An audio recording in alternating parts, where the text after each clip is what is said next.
You have probably seen people online showing off their business class flights. And here's the secret. Most of them aren't splurging their life savings and surviving on grass and rainwater after their trip.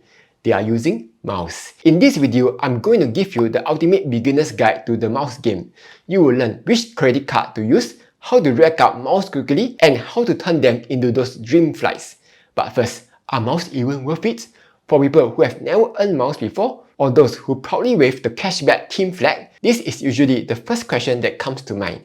After all, it seems like such a waste of money to collect all those points just to redeem some atas business class flights that cost thousands of dollars, when cashback can go straight into offsetting your daily expenses like groceries, bills, and grab rides.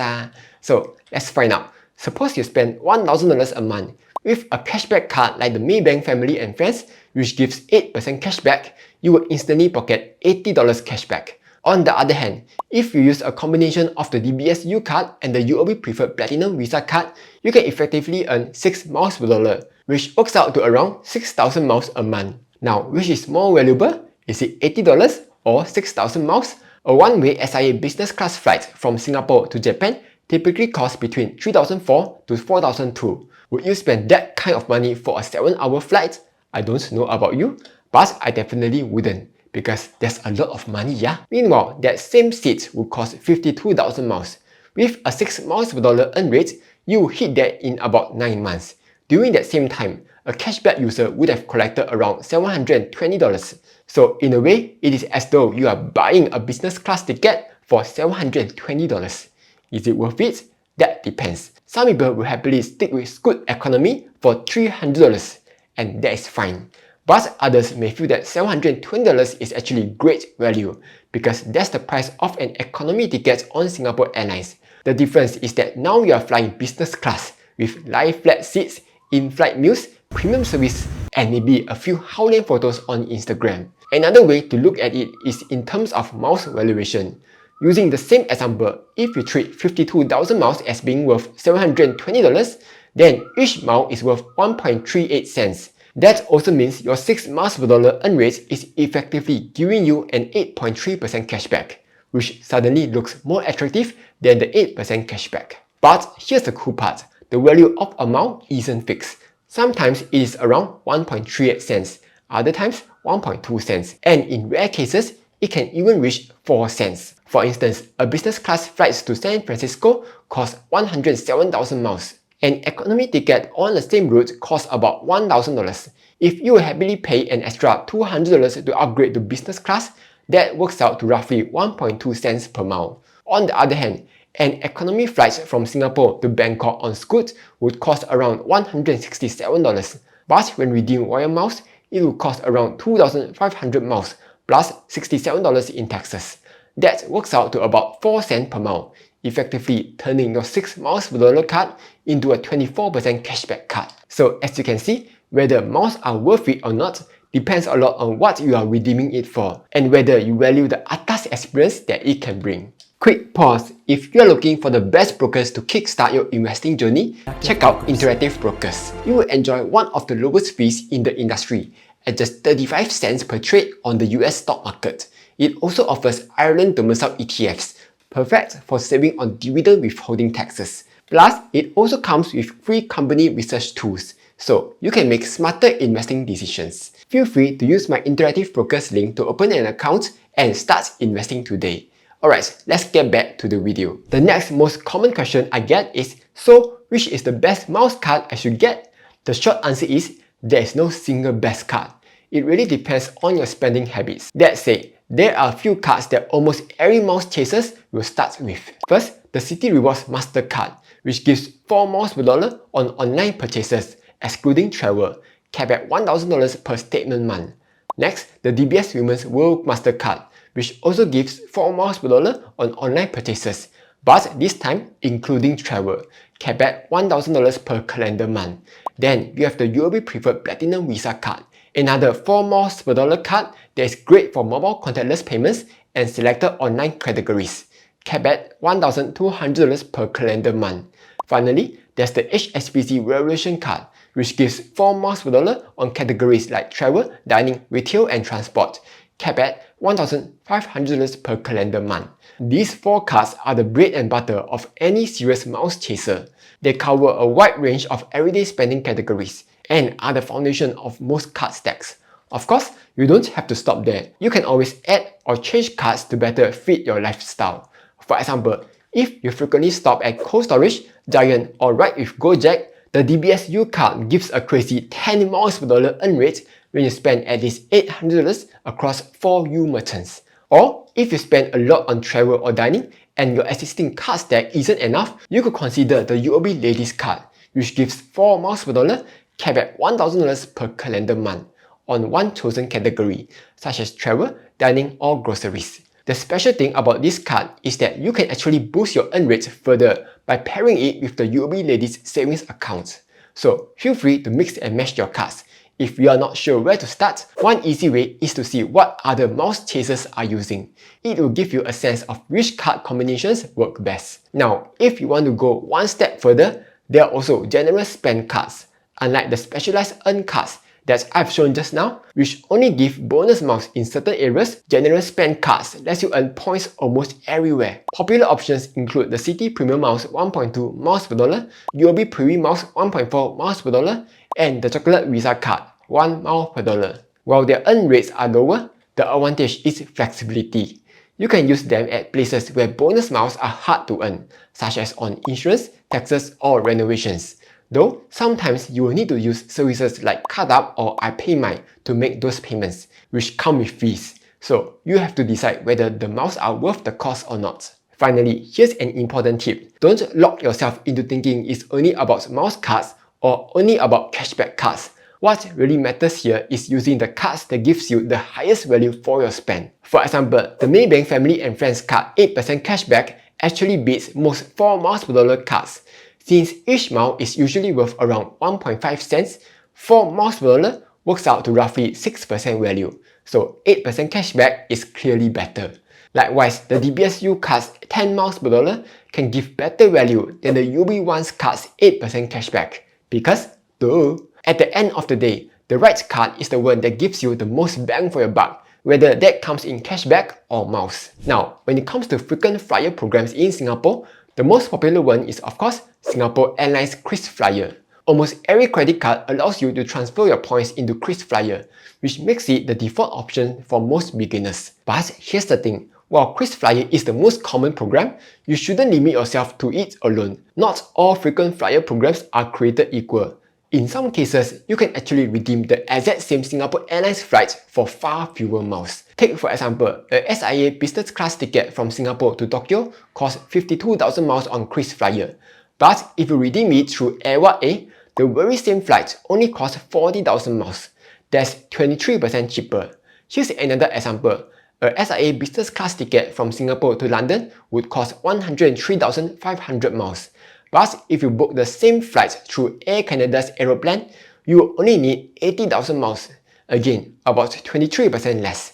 In fact, if you check out this table here by Satisfy and Mile Lion, you can see that it's often cheaper to book SIA flights through partner programs rather than directly through KrisFlyer. What this tells us is that whenever possible, you should prioritize credit cards that give you flexibility in where you transfer your miles. Instead of locking yourself into KrisFlyer, go for cards that let you transfer to multiple frequent flyer programs. Mile Lion has a great chart that illustrates this. What it shows is that miles earned on Citi and HSBC cards tend to be more valuable because they support multiple airline transfer partners.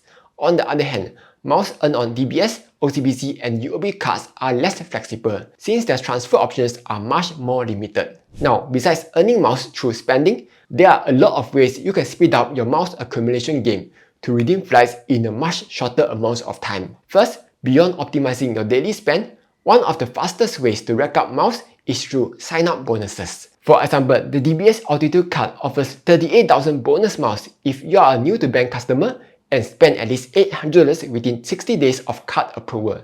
That's already enough for a one-way business class ticket to Taiwan. Or the Standard Chartered Journey card, which gives 30,000 bonus miles when you are a new to bank customer, pay the annual fee of $196.20 and spend at least $800 in 60 days. Another one is the Citi Rewards card, where new-to-bank customers can get 16,000 bonus miles by spending just $800 within the same 60-day window. And here's a pro tip. These bonuses are especially useful when you already have a large upcoming expense, such as buying a new iPhone, a new laptop, or paying for wedding banquets. By timing your credit card application with these expenses, you are not spending extra money. You are simply redirecting your spend to unlock thousands of miles upfront. Next, whenever you see the ShopBack Pay QR code at cafes, small shops, or even hawker stores, always use it. This allows you to charge the payment to your credit card and still earn rewards.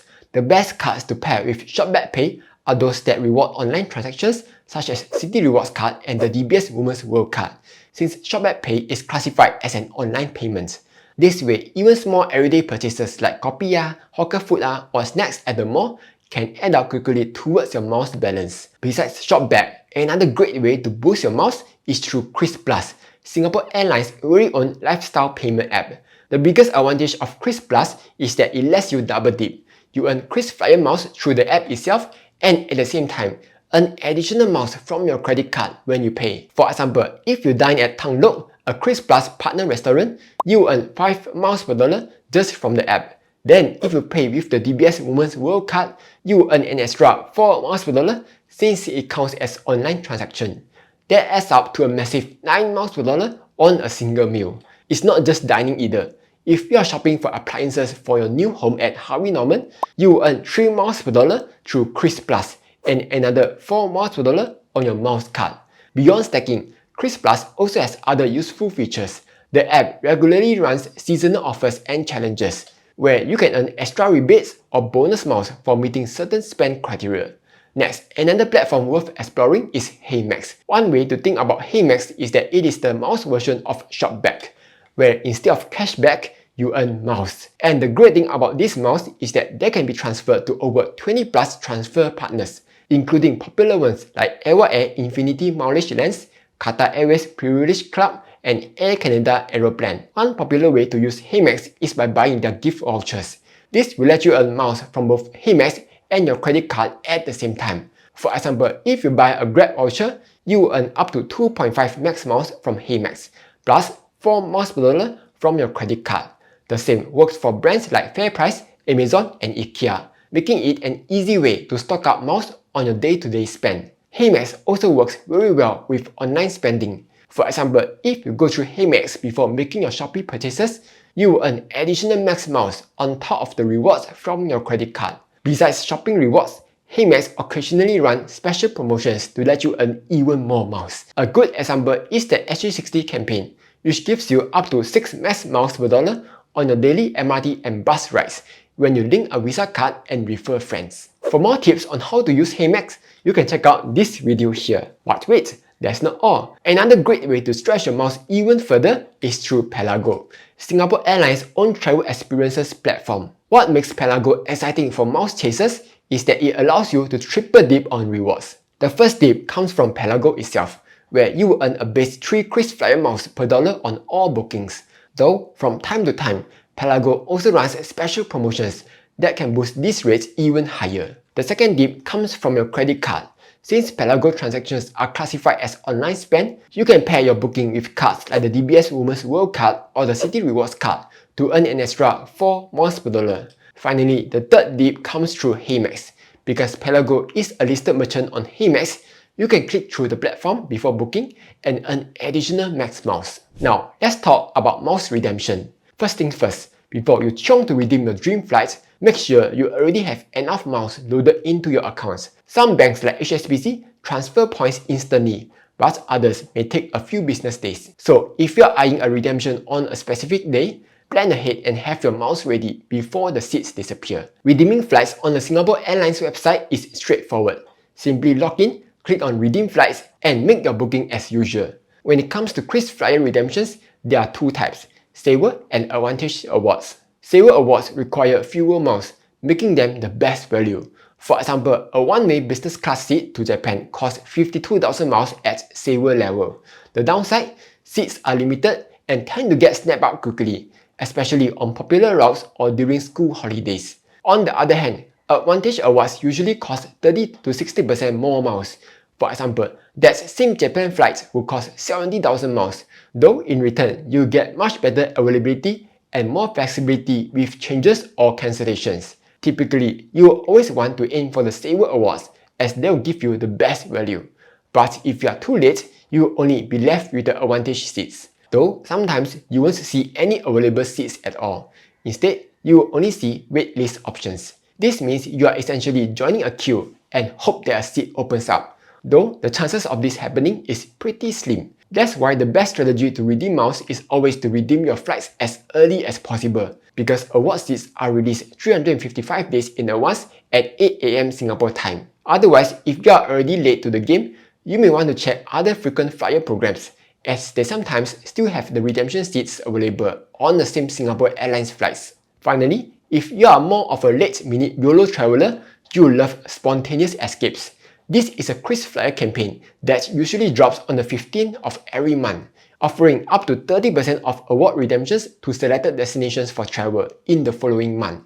Seats are limited and blackout dates apply, so you will need to chop book if you are interested. But if your schedule is flexible, spontaneous escapes can be one of the best value redemptions around. So that was a quick guide on the miles game. At the end of the day, the goal of chasing miles is simply to travel better and enjoy experiences you might not usually spend cash on. But it's just as important to practice financial discipline and don't inflate your lifestyle or buy things you don't need just to earn miles. That is how people end up broke or worse, stuck with high credit card bills that can't pay off. The miles game works best when you simply optimize the spending that you are already doing anyway. That way, you get maximum value for every dollar while still staying debt-free. If you can maintain discipline, optimize your usual spend, and unlock a few business class or first class flights each year to create amazing memories with your loved ones, then you have already won the game. Anyway, hope you found this useful. Like, share, and subscribe as I'll be posting new videos every week.